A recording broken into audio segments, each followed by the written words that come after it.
Fala, meus amigos e amigas palmeirenses, estamos aqui novamente trazendo mais um vídeo no canal nesta quinta-feira com as últimas informações do Verdão. Estou trazendo um corte do All Sport onde o PVC traz informações importantes do Palmeiras, Leila querendo um terceiro mandato e também sobre a possível renovação ou não de Abel, principalmente nessa fase ruim do Palmeiras. Se inscreva no canal, deixa seu like, sua opinião nos comentários e vamos para o vídeo.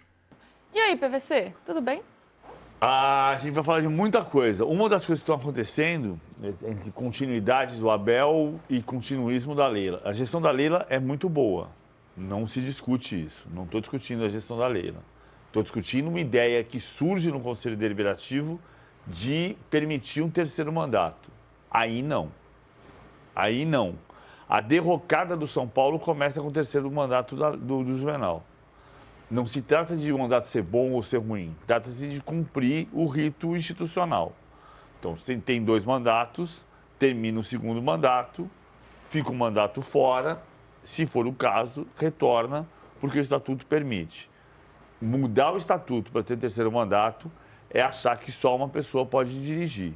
Então, acho que está errado. Continuidade do Abel Ferreira, a gente vai debater bastante isso aqui. Vamos. E a alternância de poder é fundamental num processo democrático, né? Então é importante que isso seja mantido, né? Que essa premissa seja mantida. A gente vai falar sobre essa questão política do Palmeiras, mas também sobre tudo que envolve o campo, né? Porque o Abel está passando por um período aí de questionamentos.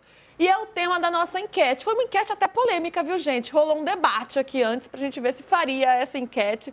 Achamos um tom fazer dessa forma. Na tela para vocês, é exagero falar em fim de ciclo para o Abel Ferreira no Palmeiras? Porque começa a ter este debate dentro da torcida.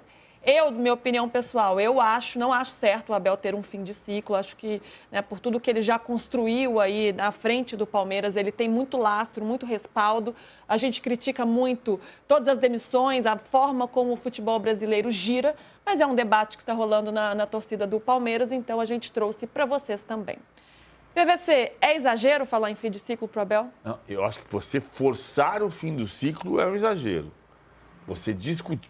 Toda relação longa tem desgaste. Casamento longo tem desgaste. Tem um desgaste. O ponto para mim não é se o Abel está bem ou... O Palmeiras não está bem. Neste momento, o Palmeiras não está bem. Mas isso não significa que você tenha que romper a relação. Eu acho que tem uma mudança de time, tem uma passagem de bastão que a gente já anunciou aqui no dia da primeira rodada contra o Botafogo. O time tem 7 titulares diferentes. Está dando mais trabalho do que se imaginava para mudar esse time. Isso não significa que o Abel não possa permanecer. Acho que pode. Mas, por exemplo, o Tele Santana não conseguiu emplacar o 6º ano. O Abel vai completar 5 anos. Quando teve Palmeiras Inter Miami e o Abel disse que a tendência era renovar o contrato, foi festejada essa notícia. Então não dá para você ter 25 dias atrás uma festa porque o Abel vai permanecer e 25 dias depois um clamor para ele sair. Tem uma contradição. O Abel é o técnico do Palmeiras pelo menos até dezembro. O que vai acontecer até dezembro é outra história, o que ele vai conseguir fazer. É isso aí. Quero te ouvir, Latifi, pegando muito esse termômetro da torcida, né, que compareceu ontem para ajudar o time, para apoiar o time. Você até falou já aqui no início, princípio de vaias, né? E eu tô vendo aqui a tabela do Campeonato Brasileiro. O Palmeiras, claro, é sempre um dos postulantes ao título, um dos principais candidatos. Hoje está na 5ª colocação. Tem aí 4 pontos a menos em relação ao líder Flamengo e um jogo a menos também. Então, é um time que se desgarrou um pouquinho, claro, né? Tudo ainda muito recente, é um campeonato que ainda está em sua primeira fase, mas desgarrou um pouquinho ali do Flamengo nesse momento. Mais ou menos. Sabe por quê? Deixa o Latifi falar, depois eu te explico. Mais ou menos o quê? Que desgarrou ou mais ou menos que está no início? É a tabela. Vou te explicar a tabela. Vai lá. Não, então, vou te contar uma outra versão da tabela. Ontem existe A gente já elencou aqui vários problemas desse time, né? As falhas do sistema defensivo, essa desatenção, da criação das jogadas também. Faltam jogadas como essa do gol, né? De troca de passes, de construção, de bola pé em pé. E quando chega também tem essa dificuldade de fazer os gols, essa eficiência, mesmo criando algumas chances, tem essa dificuldade de converter. Em campo, olhando para o campo, qual que é o maior problema do Palmeiras hoje, PVC? Eu acho que é o fato de você ter transformado um time e esse time novo não nasceu. Ele não nasceu. Vamos pegar... Coletivamente, você Coletivamente. fala. Ou individualmente também tem jogador devendo, assim. Individualmente você pode discutir. O Vitor Roque, o próprio Abel falou ontem que ele está parecendo que está com 50 quilos nas costas. A gente já vai ouvir essa declaração. E a gente tem que entender por que está acontecendo isso e por que o Palmeiras não conseguiu resolver isso ainda. Porque é um problema psicológico e tudo mais, mas assim, a questão tem que resolver. O Vitor Roque é um jogador ruim? O Vitor Roque é uma aposta equivocada? Não me parece. Tá dando errado? Até agora tá. A gente já viu vários jogadores. Eu já contei a história aqui do meu amigo Lúcio Ribeiro, ex-colunista da Folha de São Paulo, que quando o Luiz Henrique, que veio do Bahia por $1 milhão em 92, ele falava, vai 1 milhão, vai 1 milhão. 3 semanas depois ele falava, volta 1 milhão, volta 1 milhão. É meio Vitor Roque. Volta 25 milhões de euros. Mas é o fato dele estar se sentindo o jogador mais caro da história do Brasil e que não consegue render. Pode passar por isso mesmo. O fato é que assim, o novo time não nasceu. O novo time não teve liga ainda. Teve bons momentos ali, porque antes do jogo contra o Flamengo era o líder que podia abrir 7 pontos, então não dá para dizer que não estava acontecendo. O time chegou num ponto que parecia que ia engrenar. Quando você pega o time de hoje, o Everton, Mike, tá.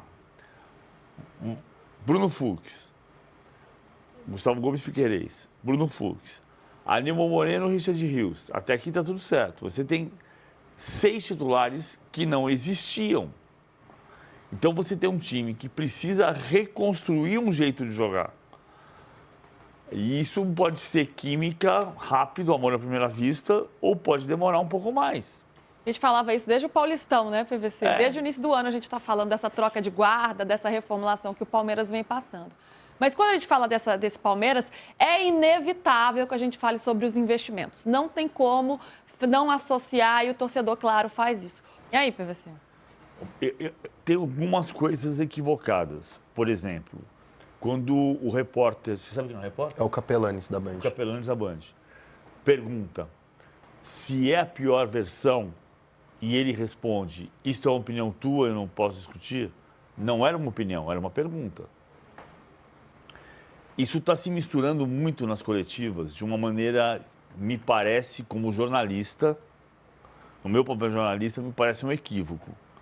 Primeiro, quando você pergunta para o treinador e ele te devolve a pergunta, eu não estou na coletiva, não posso dizer que eu faria, não estou na coletiva. Mas o meu reflexo é dizer, desculpa, cara, o repórter sou eu e você é o entrevistado. O entrevistador sou eu, você é o entrevistado. Eu não tenho que responder. Como entrevistador, numa entrevista coletiva, eu não tenho que responder a pergunta. O meu papel numa entrevista coletiva... Eu sei que está se misturando um monte de coisa em entrevista coletiva. Tem muitos jornalistas que vai com teses, né? Para apresentar esta tese para o entrevistado, o que não foi o caso do Capelanes. Não foi o caso. Ele fez uma pergunta, inclusive, muito objetiva. Exatamente. Direto. Então, assim, o meu papel como entrevistador é perguntar. O papel do entrevistado é responder. Se o entrevistado me perguntar, eu não estava na coletiva, devolveria. Desculpa, eu não sou entrevistado, eu sou entrevistador. Eu estou te fazendo uma pergunta. Se você não quiser responder, é seu direito. Então, tem alguns equívocos aqui. Segundo, a pergunta que foi feita e é objetiva, ela não foi respondida. Porque a pergunta é a seguinte: apesar do dinheiro investido, esta é a pior versão? Ele não disse, não é a pior versão. Ele podia dizer, a pior versão foi antes de ganhar do Flamengo na Libertadores, o Palmeiras estava 7 jogos sem vencer e foi lá e ganhou da Libertadores e ninguém lembra que a fase estava ruim. Podia perfeitamente dizer isso. Houve momentos ruins nesses 5 anos.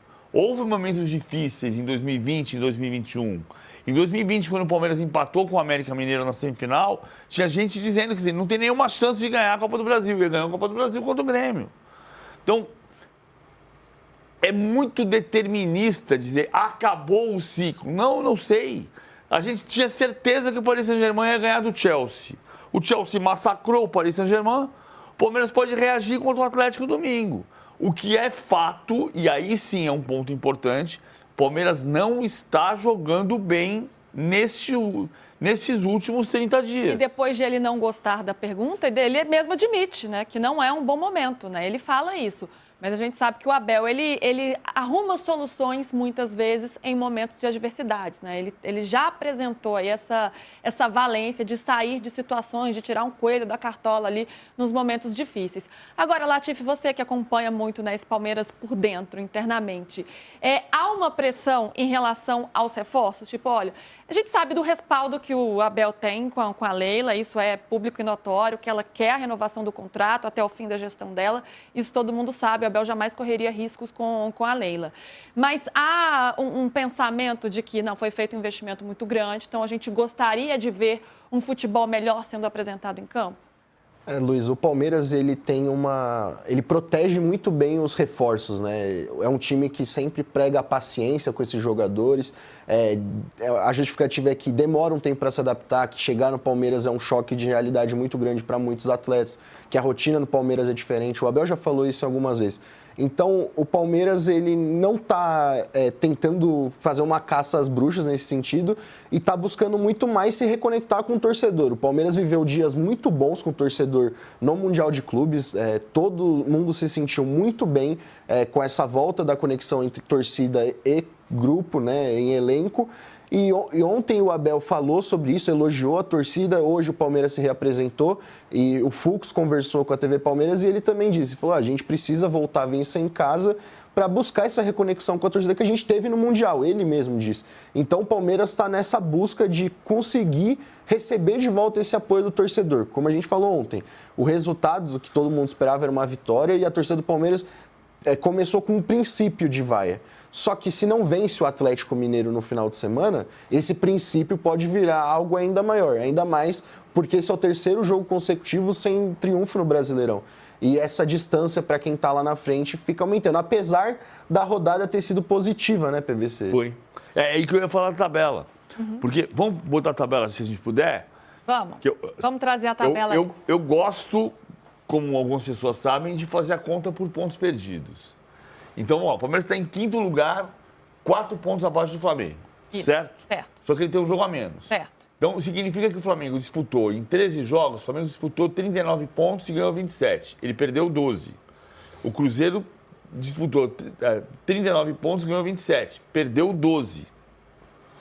O Bragantino disputou 42 pontos e ganhou 27. Então, ele perdeu 15. O Bahia disputou 39 e ganhou 14. Então ele perdeu e ganhou 24. Então ele perdeu 15. O Palmeiras disputou 36 e ganhou 23. Ele perdeu 13. A conta real é que o Palmeiras está 1 ponto atrás de Flamengo e Cruzeiro. 1 ponto atrás. Ontem a rodada era para ser trágica, porque o Flamengo ia ganhar do Santos, digamos, e ia abrir 4 pontos reais. A distância real, apesar do Palmeiras ter perdido 2 pontos que não era para perder, a distância real é de 1 ponto. Então, estamos falando... Sim, porque não fez o jogo contra o Santos, né, que era para ter realizado pela 13ª rodada, porque foi logo depois da volta do Mundial de Clubes. Então, se o Palmeiras vence o Santos, esse jogo ainda por fazer, fica só 1 ponto do Flamengo. Mesmo que o Cruzeiro vença o Fluminense hoje, a distância real é o confronto direto, tanto com o Cruzeiro quanto com o Flamengo.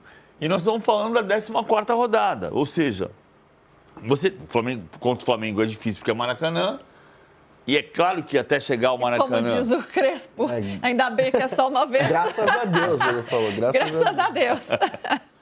O fato é o seguinte, não estou dizendo... Até chegar ao confronto direto vai acontecer muita coisa, que o Palmeiras pode ter se distanciado 10 pontos do Flamengo líder, ou ter se distanciado 8 pontos do Cruzeiro líder, mas hoje a distância, apesar do tropeço contra o Mirassol, a distância real é de 1 ponto. Considerando que vai vencer o Santos, né? O que pode não... Não, por isso que eu faço a classificação por pontos perdidos. Porque por pontos perdidos você não está considerando o que vai acontecer, você está considerando o que já aconteceu. O Palmeiras perdeu 13 pontos, o Flamengo e o Cruzeiro perderam 12 pontos.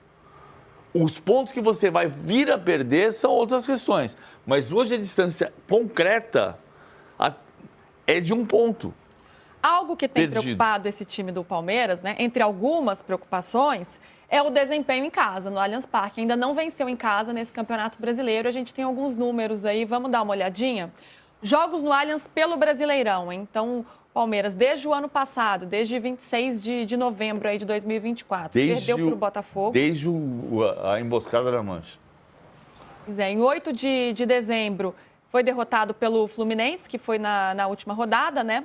E neste ano, 30 de março, empatou com o Botafogo, depois em abril perdeu para o Bahia, perdeu para o Flamengo e agora esse empate com o Mirassol. Não está passando por uma boa fase, diz o Abel. E não mesmo, porque são 3 jogos em 25 partidas que ele tem à frente do Palmeiras e não marca desde maio, ou seja, já vive um jejum aí longo o Vitor Roque. A justificativa, PVC, é essa pressão mesmo? Como que dá para explicar esse Vitor Roque que chegou com tanta expectativa, com tanto dinheiro investido, quando o Palmeiras precisava muito de um camisa 9, a torcida pedia demais e que ainda não engrenou? Não é a única explicação, mas passa por aí. Ele pode estar sentindo o peso de jogar no Palmeiras e de precisar voltar a jogar bem depois de não ter conseguido render o suficiente no Barcelona e no Betis. Voltar ao Brasil com o peso de ser o jogador mais caro da história do Brasil. Ele é o jogador mais caro da história do Brasil. Ele não pediu para ser, mas ele é. E isso pode então, representar para ele uma pressão de eu tenho que responder ao dinheiro que pagaram em mim, e isso não tem que acontecer. Quem pagou foi o Palmeiras, difícil, não foi né? ele. É difícil não associar uma coisa a outra, né? Sim, a gente está falando, a brincadeira que eu fiz com o Luiz Henrique. Vai 1 milhão, volta 1 milhão. Volta 25 milhões? Não. Vai 25 milhões. Vai jogar. E, agora, tem uma questão do estilo de jogo também. O Palmeiras teve o Endrick em muitos momentos com o Abel. O Endrick foi centroavante, mas o Endrick também foi ponta de lança. E o Vitor Roque não é um centroavante quando você tem muito pouco espaço, que você tem alternativa de cruzamento para a área, que o Lopes pode responder. O Vitor Roque não é esse jogador. O Vitor Roque é o jogador do espaço. É o jogador da velocidade. É o jogador do tocar e sair na frente. Inventar um espaço. E tem pouco espaço para o Palmeiras, porque normalmente os adversários jogam prendendo atrás e saindo com rapidez. Então, a adaptação do estilo de jogo também passa por aí. Ele pode ter que virar a ponta de lança em vez de ser centroavante num time que joga sem muito espaço. Acho que tem uma série de fatores para pensar, para ponderar. Mas ele tem talento suficiente para jogar e fazer gol. E aí, Latifi, o Palmeiras está preocupado com isso? O Abel falou, né? Ele tem que ter apoio nesse momento, né? E você mesmo disse, né? Como o Palmeiras dá respaldo para esses reforços, né? Para que eles se sintam tranquilos para desempenhar da melhor forma. Inclusive, com o Paulinho, conseguiu fazer isso muito bem, né? Apesar de o Paulinho ter um problema grave, vai passar por uma nova cirurgia, mas foi feita uma minutagem e que também só pode ter quem tem um elenco, né? Que tem essa possibilidade, né? De dosar esse jogador, mas ele entregou ali o que deu para entregar. Como é que o Palmeiras está lidando com essa situação do Vitor Roque? O Abel, ele fala na coletiva que o Vitor está realmente nessa má fase, que ele precisa reconhecer esse mau momento, mas o Palmeiras divide um pouco dessa culpa por essa seca do Vitor Roque. Porque, apesar dos 10 jogos sem marcar que ele vive, o Palmeiras entende também que ele está passando por uma reformulação no setor ofensivo, como a gente falou aqui no programa. O Estevão saiu, então ainda busca quem vai jogar naquela posição. O Felipe Anderson, ele fez o jogo contra o Porto e não tinha sido mais utilizado, e ontem voltou ao time titular. O Alan foi o destaque no Mundial e ontem começou no banco. Então, existe essa questão também das peças, e eu sinto o Vitor Roque ansioso, assim, porque da mesma forma que é o peso que o Abel fala, dá para ver que muitos lances que ele faz no campo é de querer decidir rápido a jogada, de querer chutar de qualquer jeito, e isso acaba prejudicando, né? Essa própria ansiedade do jogador, que é o maior reforço da história do clube, uma das maiores transferências do futebol brasileiro, e não está conseguindo entregar. E o Palmeiras vive essa questão com camisa 9, né? O Abel, ele até cita, às vezes, a necessidade de até tirar o jogador do time. Só que aí quem deveria ser o substituto dele, que é o Flaco, ontem tomou o terceiro amarelo porque ele deu um chute na bola, ficou irritado com o juiz. Então, muito provavelmente o Vitor Roque vai ter de novo essa chance no final de semana contra o Atlético e vai jogar. Saiu? Não, então, ele treinou, o Palmeiras hoje, no treino, os titulares foram pro recovery, então a gente não sabe se o Vitor Roque participou em campo, mas não, pelo que eu apurei, ele não teve nenhuma lesão e deve ser o camisa 9 pro jogo do final de semana. E vou trazer aqui agora uma análise do GE desse empate do Palmeiras contra a equipe do Mirassol. Palmeiras joga em uma marcha lenta e Abel mostra ter dificuldade de extrair o máximo de seus jogadores. Verdão decepciona seu torcedor em empate contra o Mirassol na volta do Mundial de Clubes. Equipe soma 10 pontos perdidos em partidas disputadas no Allianz Parque pelo Campeonato Brasileiro. O empate novamente expôs algumas dificuldades que o time tem enfrentado nesta temporada. Além do resultado, o Palmeiras atuou em marcha lenta e se reencontrou com o Allianz Parque sob algumas vaias. Sem Estevão, que foi para o Chelsea, Paulinho, que só volta na temporada seguinte, Abel Ferreira montou uma equipe com Facundo Torres na ponta direita, Felipe Anderson na esquerda e Rafael Veiga no meio. O que Abel imaginou não foi o esperado. Aos poucos, o Palmeiras foi esbarrando em dificuldades antigas. Quando a bola chegava em Vitor Roque, geralmente nada acontecia. O centroavante ainda está longe do que se espera de um reforço tão caro. A única luz era Richard Rios, que mais uma vez se destacou, principalmente quando caiu pelo lado esquerdo do campo e conseguiu jogar ali mais próximo de Piquerez. O Palmeiras, quando se vê mais ameaçado, não consegue mostrar algo diferente, seja uma jogada coletiva ou individual. Alguns jogadores do ataque não se mostram prontos para decidir.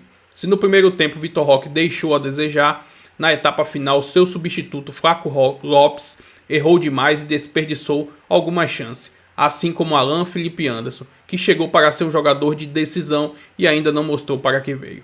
Algumas rotas precisam ser modificadas para Abel melhorar essa equipe do Palmeiras e melhorar sua classificação no Campeonato Brasileiro. Já são 10 pontos perdidos dentro do Allianz Parque. Desempenho impensável em outras edições do torneio. Enfim, essa foi uma breve análise aí do GE sobre essa partida do Palmeiras. Vamos ver como o Abel vai preparar esse time para o jogo contra o Atlético Mineiro, que também será no Allianz Parque no domingo. Se inscreva no canal, deixa seu like, sua opinião aí nos comentários e até o próximo vídeo. Valeu!